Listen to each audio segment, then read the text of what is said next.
Hello, everybody. This is Coach Allison, and I have week 8 Defy Aging to review with everybody.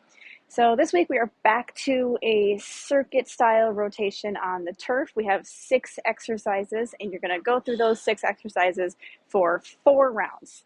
And rounds 1 and 2 are timed at 30 seconds. No, 40. I flipped it. 40 seconds on, 30 seconds off, so you have more work time, less rest time. And then rounds 3 and 4 are the reverse of that, 30 seconds on, 40 seconds off. So you have a little more rest time for those last 2 rounds when you are a little more tired. And then, of course, we have a little team builder at the end. All right, so let's do some demonstrations and review our exercises. Exercise or station 1 is a seated step over. We haven't done this for a very long time, I realized. So some of the clubs have cones, which works really well for this, but it has to be the shorter cones. It can't be like the standard, the standard outdoor, whatever you want to say, traffic cones, obviously. But yeah, so it has to be those little baby cones. But if you don't have cones, a kettlebell works really, really well for this. I don't recommend dumbbells being stood upright because they tip way too easily on the turf. They're not very stable. So kettlebell works great. So you're going to be on one of these boxes or whatever kind of other boxes your clubs might have, but you do need to be seated really close towards the edge. Like if you were looking at me from the side, I'm way towards the edge like this. It doesn't function very well if you're seated too far back. And it's a step over, so we're literally going to be stepping over this item. So you want it placed kind of right at the outside of your foot. We're really just going up and over, but we have to make sure that we're going all the way over the item, whether it's the cone or the kettlebell. And what I mean by that is you can't and it's inadvertent. No one would be doing this on purpose, so I'm not saying that you would be cheating, but it is kind of cheating if you are kind of going around the front of it like this, and that can kind of just happen accidentally if you're not careful of your foot placement or where the item is placed. So do make sure you're going up and over and up and over again. Okay, it should be so that you might be able to hit it. And what the point of this is that you're going high enough that you're clearing it and you're not allowing your foot to hit it. So this is working hip mobility and strengthening at the same time. Okay. It's also important that you're trying not to lean back to compensate when you do this. So try not to lean back to help get that leg up. So try to stay nice and tall while you'll feel the difference. If you lean back just to see the difference, try it. Like this is significantly easier than this. Okay. So since we have the 4 rounds, we're going to do round 1 on one side, round 2 on the other side. That way we don't have to worry about switching sides of that kettlebell or cone in the middle of the set. So that is our first one, the seated step over. Station 2, we have this a little bit different than a standard medicine ball slam. We have a sand ball slam. Now I know we have 8 gyms in our organization, and I know this goes out to some other gyms as well. So I don't know every gym's inventory. I think most of our gyms have these sand balls as opposed to the standard slam balls. And these are they're duds when you drop them as opposed to the bounce. And that's what we want for this. Now, any of the gyms that maybe don't have the kind of balls that land like that, totally fine. Go to a standard slam ball that bounces and we'll turn this into a traditional slam. So otherwise, if you do have these, it's pretty straightforward. You just lift it up overhead, slam it as hard as you can. But the only difference is it's not bouncing up back up for you. So you have to reach down to get it. So when you're reaching down, make sure you're doing sort of a squat, reaching down with a flat back. And we're not just reaching down like this to get it, because a lot of things are happening there. It's when you're doing it in succession over and over, it's too much on your back. It's going to get the head lower than the heart, which is not good. We can get a lot of dizziness, lightheadedness, possibly some passing out. So we don't want that. So we're not reaching down like this over and over with the head going lower than the heart. So reach down again like this, like a squat. Every time you pick it up, keep that chest up. And a little trick with these, when you throw it and let go, you almost want to pretend you're throwing it behind you and underneath your legs. You'll notice the first couple times you try it, if you've never done this before, if you throw it too early, it's going to go way out in front of you. So to throw it landing right in front of you It almost feels like you're letting go too late, like it's going to go behind you, but that's how you get it to land right in front of you. You'll notice that the first couple times you try it, I guarantee if you let go too early, it's going to go way too far in front of you and you're going to have to scurry to go get it. Anyway, sandball slam. It's a little different because, again, it doesn't bounce back up for you. So let's give those a try. Station 3, kettlebell, single arm, racked carry. We do these occasionally, so if you've been with us for a while, you've reviewed these for. So we got our kettlebell. The racked position is like this. Okay, let's review that really quickly. If you have a wearable, any kind of watch, either take it off or flip the top of the watch down underneath your wrist for this station, because it's not very wearable friendly, because it is going to rest right here on your wrist, just FYI. But you have your kettlebell here. You can use your other hand to get it up like this, or you can just use a little hook to get it up. But you're going to have the curve of the barbell handle that's closest to your chest is going to be in the little divot here. Okay. And you want your thumb right at your sternum. So if your hand is way out here, this is incorrect. This isn't how we do a racked carry. So bring it in. So your thumb should almost be like poking you in the chest, sternum. And then the bell is sort of not resting, but like sort of kind of in the V of your arm here, your elbow. I call it my elbow pit. But that is how you know you're in a proper racked position. Now the arm is not up like this. It's not a tabletop. So you want your elbow angled down. That's how we engage more of the core. If it's up like a tabletop, you're not having to engage anything here to hold it here. It's just resting. If you angle this elbow kind of down and out, now I'm having to engage these core muscles to keep this weight here because it's wanting to pull me forward. So I'm having to engage these abs to keep it upright. So there are a lot of things involved to do a racked carry properly. I know it sounds a little tedious. Ooh, my arm's getting tired. It is going to tire out your arm and your shoulder as well. So bring it up. Again, if you want to use your other hand to help, totally fine. Get the right part of the bar in the hand here. Elbow is angled kind of down and out, not straight across. And the bell is sort of resting in this V. This is a proper racked carry. It's not up here. It's not back here. So once we have it, we're doing a carry, just like a farmer's carry, where we're picking a route somewhere on the turf and walking around for the duration of the set. We have, again, that 4 rounds, so we'll just switch arms each new set. Okay, next station is a variation of a squat. It's called an overhead squat.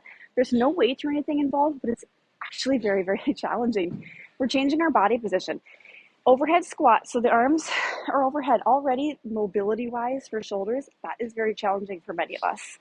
So get your arms, if they go all the way up straight overhead, great. If not, go to where they go. Bring them up as far as they go. And then we go into a squat. And a normal squat, which we did in our warm-up, so I know you all know squats, although we did them with the arms here. Now it's hard, you'll notice as soon as you start going down, your arms are going to want to do this. They're going to want to come into kind of where they are for the brace squat in our warm-up. We want to try to keep the arms as overhead as possible. Now, since you have forward lean, natural forward lean in any normal squat, your arms are going to, if they're here, they're going to, my arms are over my head, but since my body's leaning forward, my arms are still, they're right by my ears right here.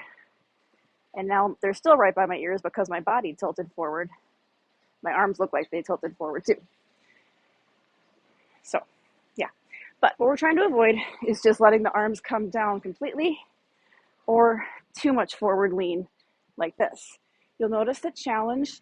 You'll feel it more in your spine, in your abs, keeping yourself upright, and a lot of shoulder challenge, tension, keeping the arms up. Those are all components of an overhead squat. So that is, yeah, and we're not, we're still trying to do a normal squat, so we're not doing anything like this weirdly with the legs. So it'll take some trial and error. You might not get as low as you can normally get in a squat. That's okay. Let's just work on this new dynamic with the arms and the shoulders and all this weird stuff you're feeling that's different. Yeah, brand new. Let's give it a try. Okay, next one is a V-sit lat pull down. Okay, so we got a band tied up. We want it tied up as high or looped around, not tied, as high as possible. So your coach will have it on the highest thing possible. The hardest thing is like getting in and out of this one in the time allotted, in the 30 or 40-second rest time allotted. So, can you see how I'm sitting? I guess I should have. I'm not. A V sit is like this. So you're sitting upright, tall, with your legs in a V, and you want to be as much directly underneath the anchor points of the band as possible. With the rack I have, I'm as close to directly underneath as possible because my feet are hitting the shelf. So I'm almost directly underneath, which is perfect. And a lat pull down is this, pulling pretty much straight down. I'm going a slightly back angle because that's just, I'm not directly underneath the anchor. I'm slightly back from it. Palms forward, okay? Chest up, so I'm not like caving my chest kind of down like this. So chest stays up, back tall, pull down, slightly back with those elbows. Elbows flare out. And the hard part here with this V-sit position, because if we were doing this, it'd be a different story, because see how when you bend your knees, you can lean forward a little? But it's harder to lean forward in a V-sit. So this V-sit position is adding a lot of challenge with the core. And core does not just mean abs. It means spine, it means back, it means all that stuff. Okay, so I'm going to let go. No, I'm not, because it's going to slingshot up. Okay, so from the front, elbows come down and back like this, kind of like you're making a W shape. Okay, that's what's happening from the front.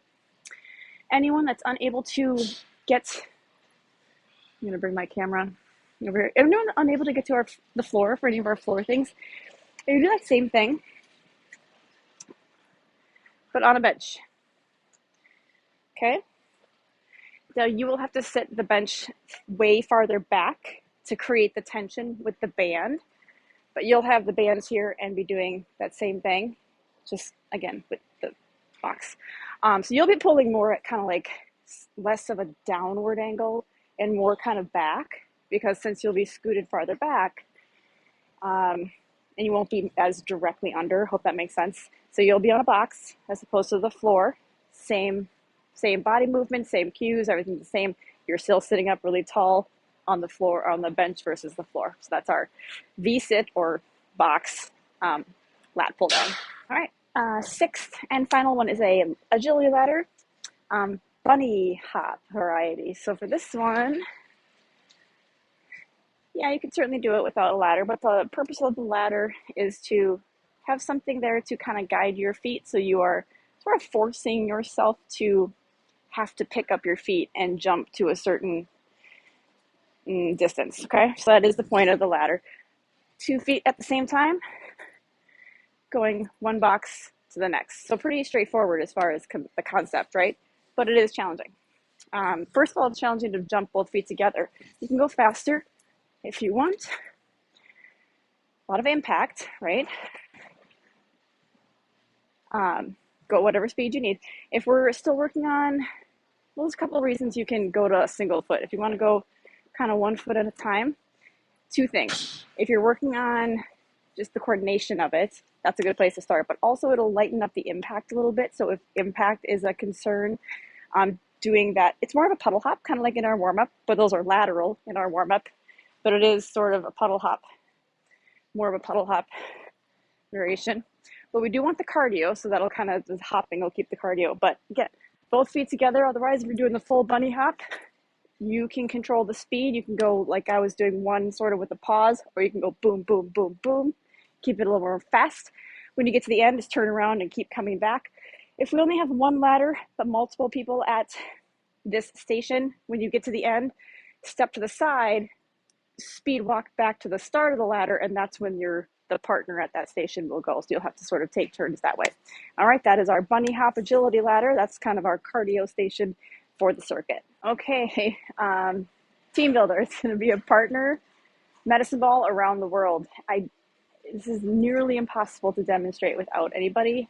None of the other gym staff are here right now, which is weird. It's usually another trainer here. And there was just another member here not 60 seconds ago working out, and he just left. That I could have grabbed to use for this. So this is hilarious.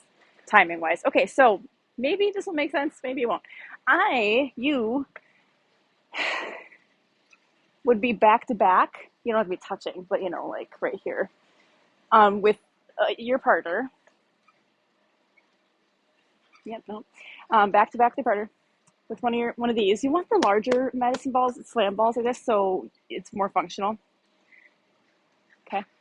And you're gonna do like a rotational type movement here. Now, I don't recommend doing this fast because you might get a little dizzy. So we're gonna take it kind of slow. Speed's not the goal here.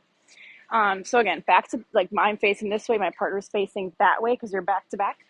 You're just gonna go like this. I would hand it off to my partner. They're gonna spin around the other way. I'm gonna spin around and grab it from them. Okay, so you keep rotating around, handing the ball off. That makes sense? So maybe I'll try dropping it. So again, I'm gonna pass it to them. They're gonna grab it, bring it around like this. Grab it from them and bring it around, pass it off to them again. They're gonna go around, I'm gonna grab it from them. So that might have made sense. Horrible visual with nobody to demonstrate that with. But I think the coaches will get it, I think, so they can help. Anyway, so you're gonna do 10 of those, but again, don't go fast because if you're going like really fast, you might get a little dizzy. So we're just gonna go at a nice, steady pace. You wanna plant your feet. So your feet are always planted like this. That'll help the dizzies. Okay. I'm gonna do 10, just 10 total. So 1, and then your partner goes 2, 3, 4. So 10 total passes. So it goes pretty quick. I'm just really concerned with the dizziness. So we're gonna keep it kind of short and sweet. Take a little rest. And then I want you to do 10 the other direction. Because yes, you're kind of twisting constantly each way, but you're only passing the ball one way. You're passing it this way, but then grabbing it from this way. And you're doing that continually for that first round. So I do want you to take a little pause and then do it the other way. So you're passing it the other way and grabbing it from the other way. So 2 sets of 10 for your team builder. And it's kind of fun because you have to figure out, you might like touch fingers or something, which is fine, but you have to figure out who's going to hold it which way when you pass it off to one another so it gets coordinated. So therein lies like the team building aspect of it. You have to kind of work together on speed and on how you're passing the ball off, so it's functional. All right, let's give this one a try. Horrible demo. Worst demo in the history of demonstrations. But anyway, have fun with it. Okay, everybody, that is week 8, Defy Aging. Hope you enjoy this workout. See you back next week for another new one.